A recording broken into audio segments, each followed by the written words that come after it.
Hello viewers, I am Professor Sharanjeet, working at the Rajiv Gandhi National University of Law, Punjab. Today we shall talk about negligence and the duty to care. A 3-year-old child goes to the city zoo with his parents. The child's hand is caught and badly chewed by a tigress in the zoo. Consequently, the hand of the child has to be amputated. The question arises, are the zoo authorities liable or not? The answer is yes, because the zoo authorities were negligent and it was their absolute duty to keep the zoo safe for the visitors. Dear viewers, in today's lecture, we shall discuss the tort of negligence with special reference to the duty to care. So at the outset, we need to understand what negligence is. According to Salmond, negligence is culpable carelessness, whereas Austin states that negligence is a faulty mental condition that is penalized by the award of damages. In the case of Heaven versus Pender, 1883, the court stated that actionable negligence consists in the neglect of the use of ordinary care or skill towards the person to whom the defendant owes the duty of observing ordinary care, and by which neglect the plaintiff has suffered injury to his person or property. In the case of Narasimha Rao versus Jayaprakasan, the court stated that negligence constitutes an independent basis of tort liability. According to Frederick Pollock, negligence is a breach of duty to take care, and taking care means to take precautions against harmful results of the consequences of one's act. According to him, the law demands a certain amount of care which is reasonable in the circumstances of a particular case. Thus, a person's duty to take reasonable care is considered in relation to the conduct of a reasonable man in a similar situation. According to Glanville William, doing an act without foreseeing the consequences thereof may be called negligence, which a man of ordinary prudence would not have done under those circumstances. In the celebrated case of Dongo versus Stevenson, the House of Lords stated that negligence is a duty to take care of a specific tort in itself and not simply an element in some more complex relationship or in some specialized breach of duty. In simple words, it can be inferred that negligence is considered a breach of duty to take care, which results in damages to the plaintiff. In the Indian context, the courts have dealt with the meaning of negligence and tortious liability for the same in different case laws. In the case of Chetra and another versus Amrit Lal and others, 1998, the Supreme Court, while defining negligence, said, negligence means breach of provisions of law as also breach of the duty caused by omission to do something which a reasonable man, guided by those considerations which ordinarily regulate the human conduct or affairs, would do, or doing of something which a prudent and reasonable man would not do. The negligence or rashness would depend upon the facts and circumstances of each case. Furthermore, in the case of Ramesh Kumar Nayak versus Union of India, 1994, the Supreme Court held that Negligence means failure to exercise the required degree of care and caution expected of a prudent man. Actionable negligence consists in the neglect of the use of ordinary care or skill towards a person to whom the defendant owes the duty of observing ordinary care and skill, by which neglect the plaintiff has suffered injury to his person or property. As per the Supreme Court, the definition of negligence involves three constituents. First, the legal duty to exercise due care. Second, breach of the duty. And lastly, constitutional damages. It is important to note that the Supreme Court in this landmark judgment also clarified the jurisprudential concept of negligence in civil and criminal law. What may be negligence in civil law, which is tort law, may not necessarily be negligence in the criminal law. For negligence to amount to an offence, the element of mens rea or guilty mind must be shown to exist. For an act to amount to criminal negligence, the degree of negligence should be much higher, that is, gross or of a higher degree. Negligence which is neither gross nor of a higher degree may provide a ground for a civil action under the law of torts, but cannot be the basis for prosecution. Furthermore, in the case of Sayyid Akbar versus State of Karnataka, the Supreme Court also pointed out the difference between negligence in civil law and in criminal law. The court observed that there is a marked difference as to the effect of evidence or proof in civil and criminal proceedings. When there is a civil case, a preponderance of the evidence is enough, and the defendant doesn't always get the benefit of every reasonable doubt. But when there is a criminal case, the evidence of guilt must be so strong that it leaves the court as a reasonable person with no doubt at all.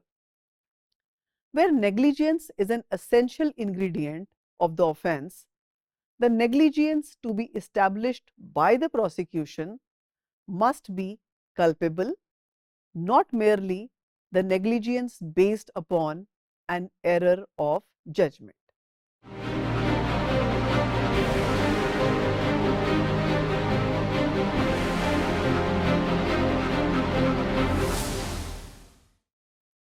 Dear listeners, now we shall discuss duty of care towards the plaintiff.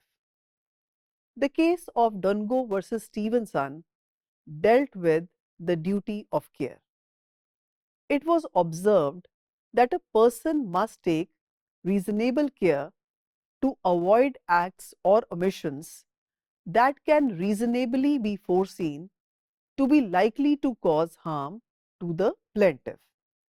In this case, the plaintiff purchased a bottle of ginger beer from a retailer. She consumed a portion of the ginger beer from the opaque bottle and poured the remaining contents into a tumbler. She noticed a decomposed snail floating in the beer. She complained of having suffered gastroenteritis because of the consumption of the contaminated beer, which was contained in the opaque beer bottle, thus rendering it incapable of being externally seen or inspected. As a result, she sued the ginger beer manufacturer for damages. The manufacturer pleaded that he did not have any duty of care to the plaintiff, as there was no privity of contract between the two. Dear viewers, privity of contract means that only the parties to a contract can enforce it and a stranger to the contract cannot enforce it.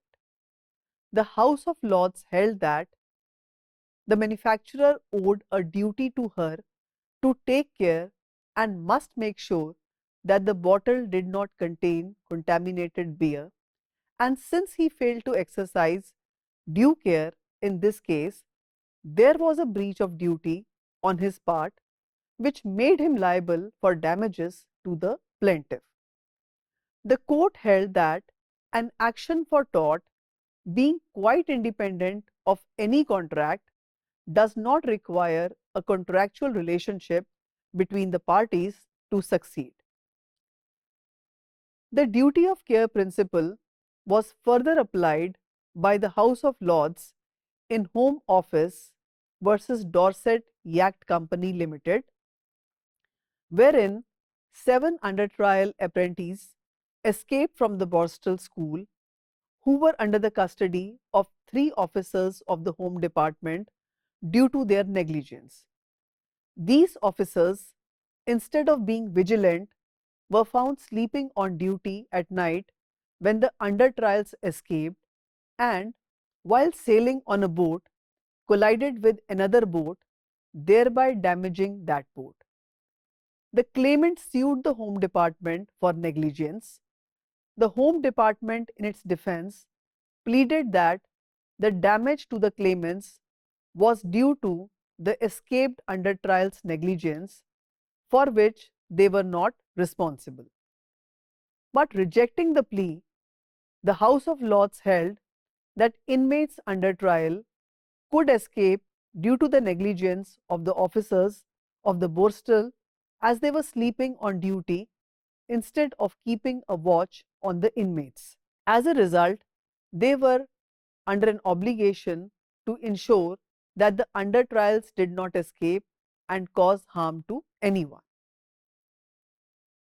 In the case of Barnes versus Hampshire County Council, a 5-year-old boy was allowed to go home all alone a few minutes before the school hours, whereas the rules required that the children were to be handed over to the parents after the school hours. A road accident resulted in injuries to the boy.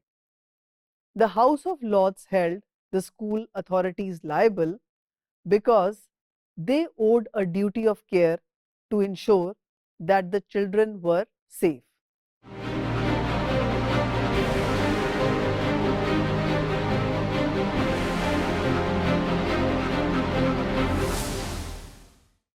Dear viewers, now the next important aspect is what is the degree of care? There can be no standard formula to determine the degree of care for the tort of negligence. It will depend on the facts and circumstances of each case. It is generally felt that the degree of care depends upon the magnitude of the risk, which could have been foreseen by a reasonable man of ordinary prudence. From the case study, it can be deduced that there is no absolute standard, but it may be said generally that the degree of care required varies directly with the risk involved. The higher the risk involved, the greater is the degree of care and caution. In the case of Ramdas and Sons versus B.P. Singh 1973, the brief facts of this case were that the appellants were contractors and that certain pipelines were laid down by them. For this purpose, they dug a trench in front of a hospital. The trench was negligently left unfenced and without any light indicators for warning. As a result, the respondents, while going to the hospital that night, fell in the trench and sustained injuries. The appellants were held liable for failure to take due care of making the necessary safety arrangements or danger signs to warn the people against the danger. Next is the case of Jai Lakshmi Salt Works Private Limited versus State of Gujarat, the Supreme Court of India observed that the jurisprudential concept of negligence changes with changes in the social, economic, and political conditions of a country. Therefore, the freedom of yesterday may become a duty in the modern times. For instance, it is now well established that a blood donor who wants to save the life of another person by donating the blood is under a duty to get himself examined to determine that he is not suffering from HIV or AIDS. In the case of Sushma Mitra versus MPSRTC, the claimant was a lady passenger and she was sitting with her elbow projecting out of the window of the bus. When the bus was moving, a truck coming from the opposite direction passed so close to the bus that the claimant's elbow was badly crushed. She sued both the drivers for negligence. The court held that even if it is assumed that the injury was due to the claimants on account of contributory negligence, both drivers should have foreseen that their passing so close to each other was likely to crush the passenger's elbow or hand, as it is often seen that passengers take out their hands or arms from moving vehicles. Therefore, the Madhya Pradesh Road State Transport Corporation was held vicariously liable for the negligence of the driver. In another case of Union of India versus Supriya Ghosh, one Subroto Ghosh, while driving his car, dashed against a train at a railway level crossing and died in the accident. In an action by his widow, Supriya Ghosh, against the Union of India, the plaintiff contended that the level crossing was unmanned and gates were open at the time of the train's passing. The evidence showed that there was no contributory negligence on the part of the deceased, as he could not see the railway line from a distance, nor could he hear the sound of a running train as the windscreen of the car was closed. It was held that there was a duty on the part of the railway administration to keep the level crossing gate closed when the train was to arrive, and since they were negligent in doing so, they were liable for the same. Yet in another case of Kalyani Nursing Home versus P. Chandramouli, where the death of the patient was caused by heavy bleeding after normal delivery, the treating doctor requisitioned blood after 2.5 hours, and a specialist was called only after the condition of the patient became critical. The treating doctor was held to be negligent in his service. In another case of medical negligence, Sony Hospital versus Balakrishna Iyer, an abdominal pad was found inside the body of the patient after surgery. He suffered from severe pain, affecting his health and causing mental agony. The pad was removed during the second surgery. The pad carried the label of the defendant hospital. The court said that the negligence of the surgeon was fully established. Compensation of rupees 3,35,000 was regarded as proper in this case.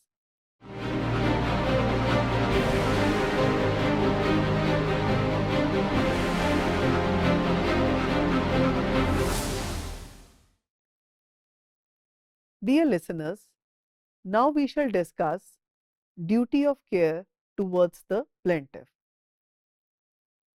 Duty of care under the law of torts refers to a legal duty and not merely a moral, religious, ethical, or social duty. To succeed in an action under the law of torts, the plaintiff has to establish that the defendant owed him a specific legal duty to take care and that he breached that duty. In the case of Dongo versus Stevenson, Lord Aitken said, "It is remarkable how difficult it is to find in English authorities statements of general application defining the relations between parties that give rise to a duty. The courts are concerned with actual relations that come before them in actual litigation.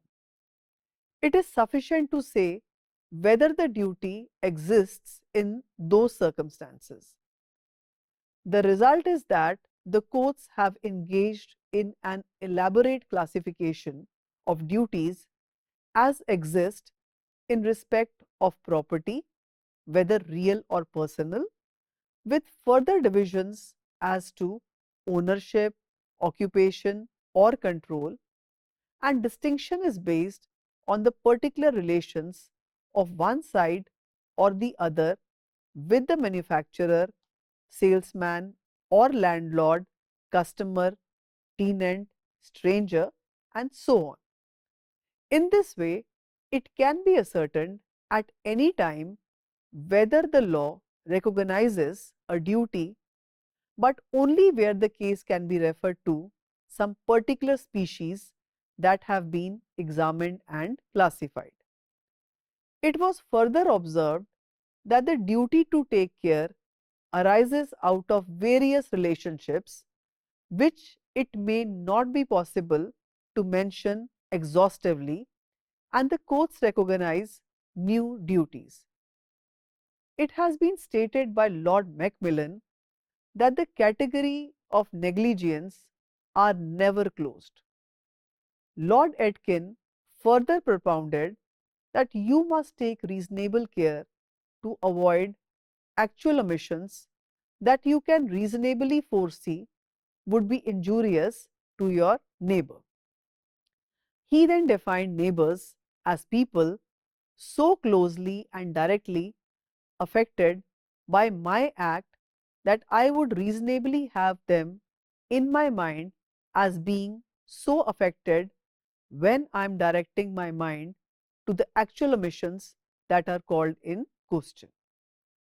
It is important to note that the duty of care to the plaintiff depends on the reasonable possibility of the injury.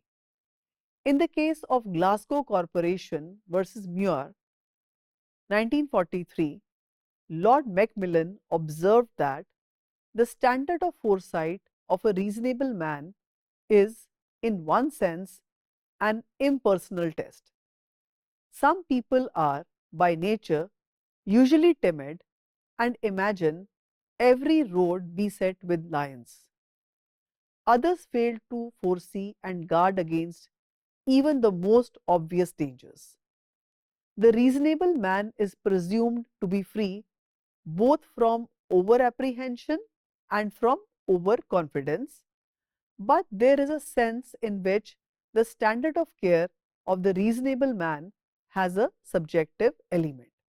When the injury is not foreseeable, this can be explained with the help of the case of Glasgow Corporation versus Muir, in which the caretaker of the defendant corporation permitted a picnic party of 30 to 40 people who had been caught in the rain to have their food in the tea room. Two members of the picnic party were carrying a big urn containing 6 to 9 gallons of tea to the tea room through a passage where some children were buying sweets and ice cream. Suddenly, one of the persons lost the grip of the handle of the urn and 6 children, including the plaintiff, were injured. It was held that the caretaker could not anticipate that such an event would happen as a consequence of the tea urn being carried through the passage, and therefore she had no duty to take precautions against the occurrence of such an event. Hence, neither the manager nor the corporation could be held liable for the injury. Dear viewers, it is important to note that a reasonable possibility does not mean a remote possibility. Numerous judicial pronouncements have held that foreseeability does not encompass any notion of likelihood. The duty is to guard against probabilities rather than bare possibilities.